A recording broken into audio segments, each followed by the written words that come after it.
Okay, Genesis chapter 16, King James Version. Now Sarai, Abram's wife, bare him no children, and she had a handmaid, an Egyptian, whose name was Hagar. And Sarai said unto Abram, Behold now, the Lord hath restrained me from bearing. I pray thee, go unto thy maid. It may be that I may obtain children by her. And Abram hearkened unto the voice of Sarai, and Sarai, Abram's wife, took Hagar, her maid, the Egyptian, after Abram had dwelt 10 years in the land of Canaan, and gave her to her husband Abram to be his wife. And he went into Hagar, and she conceived. And when she saw that she had conceived, her mistress was despised in her eyes. Sarai said unto Abram, My wrong be upon thee. I have given my maid into thy bosom. And when she saw that she had conceived, I was despised in her eyes. And the Lord judged between me and thee. But Abram said to Sarai, Behold, thy maid is in thy hand. Do with her as it pleaseth thee. And when Sarai dealt hardly with her, she fled from her face. And the angel of the Lord found her by a fountain of water in the wilderness, by the fountain in the way of Shur. And he said, Hagar, Sarai's maid, whence comest thou, and whither wilt thou go? And she said, I flee from the face of my mistress Sarai. And the angel of the Lord said unto her, Return to thy mistress, and submit thyself under her hands.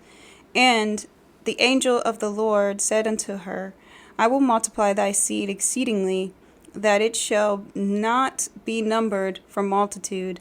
And the angel of the Lord said unto her, Behold, thou art with child, and shalt bear a son, and shalt call his name Ishmael, because the Lord hath heard thy affliction. And he will be a wild man. His hand will be against every man, and every man's hand against him. And he shall dwell in the presence of all his brethren. And she called the name of the Lord that spake unto her, Thou God seest me. And for she said, I also here looked after him that seeth me. Wherefore the well was called Beerlahairoi. Behold, it is between Kadesh and Bered. And Hagar bare Abram a son, and Abram called his son's name, which Hagar bare, Ishmael. And Abram was 86 years old when Hagar bare Ishmael to Abram. Okay, so it kind of looks like there's some backsliding happening here. It looks like they got impatient about that child that they were promised through God, and Sarai, Abram's wife, started calculating how they were supposed to get this child. Maybe I'm supposed to get it through my maid. It's kind of where this is headed. And it kind of reminds me of life, like for those who are trying to follow God. We're like, looking for signs from God, and sometimes it's not a sign from God. Sometimes it's not a path of God or anything, and we're just maybe that impatient. Maybe because it is taking a while, years, who knows. Maybe all your life, to see this blessing that you know for sure that God has said, He's promised. You just know it. And it's not happening. It's not coming into real life or into fruition yet. So they're looking for, like, maybe I missed this sign and maybe I missed that sign. I've been there many, many times. But sometimes it is just straightforward, that you don't really have to do any work per se, that God is just telling you to leave it all to Him. And he's not going to tell you to do something that's against his ways and his law in order to get his blessing. And in this case, it's just another form of adultery, unfortunately. Just a few chapters ago, maybe in 12 or something like that, Genesis 12, Abram, lied about his wife being his sister, and the Pharaoh took her and wifed her or something. And he was blessed with all these gifts from the Pharaoh. And then he got cursed. The Pharaoh got cursed because it was adultery. The same thing is kind of happening right here, except the other way around. Instead of, Sarai being with some other man, now it's Abram being with another woman. I mean, I don't know. These two just can't just be together and be faithful, which is kind of crazy. Be it out of fear of death or fear of not having children. There's just some kind of fear that's driving the two of them to do this, taking things into their own hands, which leads them into a mess. And in this case, Abram goes and is with the maid, Hagar, or Hagar, I'm not really sure the right pronunciation, but he goes and they conceive. Abram and the maid. And this is not the child that God is talking about, mind you. This is just an extra child at this point, made out of adultery. And you can tell already it goes really wrong.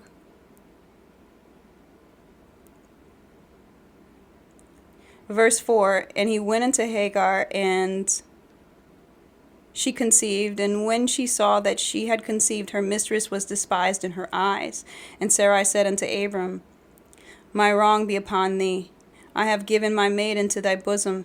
And when she saw that she had conceived, I was despised in her eyes. The Lord judge between me and thee. I mean, Sarah is the one really, Abram shouldn't have done it. He should have just told his wife no. But Sarah's the one that brought all this up and said, go and be with her, So I don't understand why she's not blaming herself. But they're both wrong. First of all, they shouldn't have involved this maid. That's adultery. God already said that the child would be created through these two. Abram and his wife Sarai. So already they're going outside of God again, thinking that, taking matters into their own hands and using the excuse of maybe this is what God wants me to do. But he never said go and be with the maid. He said that it's going to come from your own loins. That's not the maid's loins. So already, they're just, now we've got this, unfortunately, a bastard child on the way with the maid. Sarai's feeling away because she still isn't conceiving, and there's this maid that easily conceived, and she's having the firstborn of her own husband, That's an insult. All of this stuff is just probably hurts in the heart, but it's it could have all been avoided had you not taken this stuff into your own hands. Had you just, I don't know, trusted God, but that's really hard. I can't imagine how long. I mean, they're in their 70s, 80s at this point, and still waiting on a child. And for most people that comes easily. For many people it's an accident how it happens. So for those people who want to have a child and they're struggling for years, maybe through medically trying to, enhance the possibility of having children, or just in general, just that whole journey of a husband and wife wanting to have a child and it's just not working out. It could be so devastating seeing families around that just have it so easily. Believe me, I can understand that so much. I've dealt with that. So I can understand where you're just kind of trying to figure out the answer. What does it take to get there? And sometimes it just takes this, waiting on God, praying to God and believing in his word, believing in his path for you. It may not be to have children. It's not for me to say, it's for God to say. But in this case, he did give them a promise, and they went somewhere else with it. In other cases, just real life, I guess, it's just as hard as it is. You got to trust God, because if you put things into your own hands, matters, it's going to be worse. It's going to be worse than whatever, you thought you were waiting and, whatever you're dealing with. It's always important to go through God first, even if it seems promising, even if it is promising, when you, at the onset of it happening, there's always a harvest from the decisions and the actions that people take. There's always a consequence or an accountability that comes with it. And in this case, now we've got the maid with the firstborn child, and Sarah's just really, really nasty to her. so much that she drove her out, and Hagar is just out somewhere by a fountain crying and in distress, and just doesn't want to deal with whatever abusive behavior she feels like she's having to endure here because of this situation, which she didn't ask for it. She was just given to this man because she's the slave. And it also mentions that she kind of had a haughtiness about her, when she conceived, I guess the camp master's child. Something that even the wife of the camp master couldn't do. Like, there was a haughtiness, but I can kind of understand that. She's a slave and she doesn't have any rights and stuff, but she's got this, which is of some value. I kind of get it, but that's not right either. That's just a terrible attitude to have, but I get it when you don't feel like you have any power and you actually get a little bit, or it shows that you have some kind of worth or something, and I think she just played on that, and it just got to Sarah, or Sarai here, and this is just a big old mess.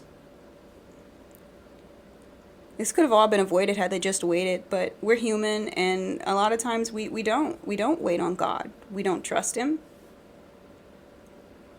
And we don't really read his signs accurately. But you can find out, in this case, as I just said before, if it's a sign from him to go ahead and do something, he's not going to tell you to sin to get it. And in this case, he's not going to tell Sarai and Abram to commit adultery to get their sacred bloodline. I mean, that's just kind of the opposite of what he's talking about here. So, she did have the child, Hagar, and it looks like she named him Ishmael. And let's see, it says, I do like the part that God had actually, an angel of God found her, like she went out and God he's not ignoring, people outside this covenant that he's got with Abram and his wife. He sees everybody, and he sees Hagar in distress, and he's just coming to her rescue. He's like, everything's going to be okay, but you got to go back. And I know that seems crazy because it's kind of abusive right now, but you're going to have to go back. And he's giving kind of a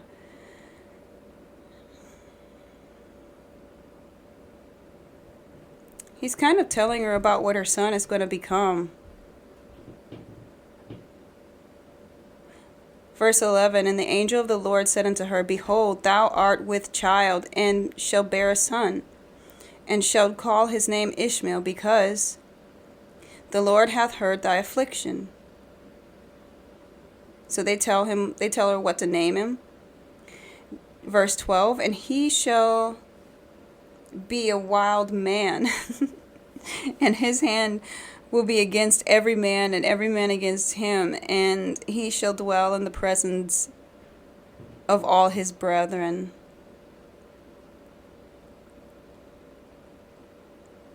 So, I mean, he's going to... I'm not really sure what this means. It sounds like, I mean, his hand will be against every man and every man against him. It sounds like there's going to be some strife in this bloodline.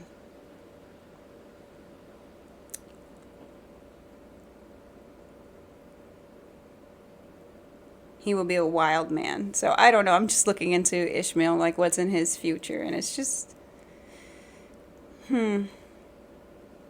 He's obviously not going to be the child of the lineage. God has a plan for that, and it isn't through this way. It isn't through sin. But,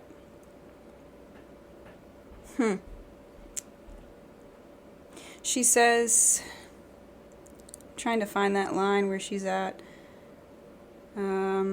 I'm sorry about this pause. I'm just really looking for this line that she said.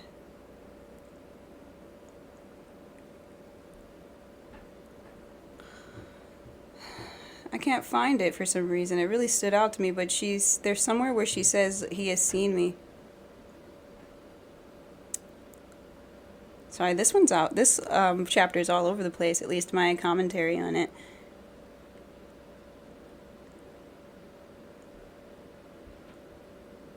Okay, this is verse 13. And she called the name of the Lord that spake unto her, Thou God seest me, for she said, Have I also here looked after him that seeth me? Wherefore the well was called Beerlahairoi. Behold, it is between Kadesh and Bered. I'm assuming that Beerlahairoi means something about being seen by the Lord. I'm going to be weird this this chapter and actually look that up.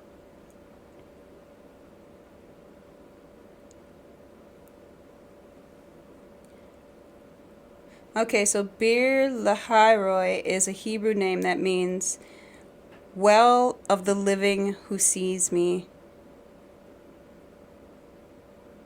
So it was like a monument. I noticed that there's a thing about that. Abram marking places, and now we've got this place kind of being marked as like in a connection with an important monument, an important memory connected to God in some way. Maybe about God declaring something and they believing it. Anyway, that's about it that I got to say about chapter 16, King James Version. It's just a whole lot of taking matters into your own hands once again. Abram was doing really good before this. I don't know. You know, even though he was doubting, he was just talking to God about it, and God was helping him out and reassuring him. And then now we're back here again where we've got adultery, we've got taking matters into your own hands, we got other people involved that shouldn't be involved. That's begetting a whole lot of sin and unnecessary situations.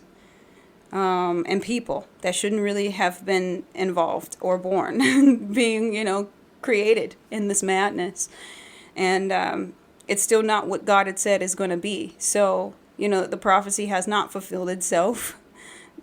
This is just some other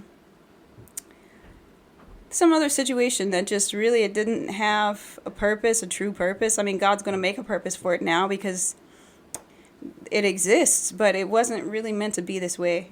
I find that we make a lot of mess in our lives sometimes, not just from people on the outside with their free will, but sometimes with your own free will and making decisions in your personal life, just things to do with your own self or the people that you care about or whatever, and just doing it without the guidance of God, just doing it based on what you think is right or what some other person says is right.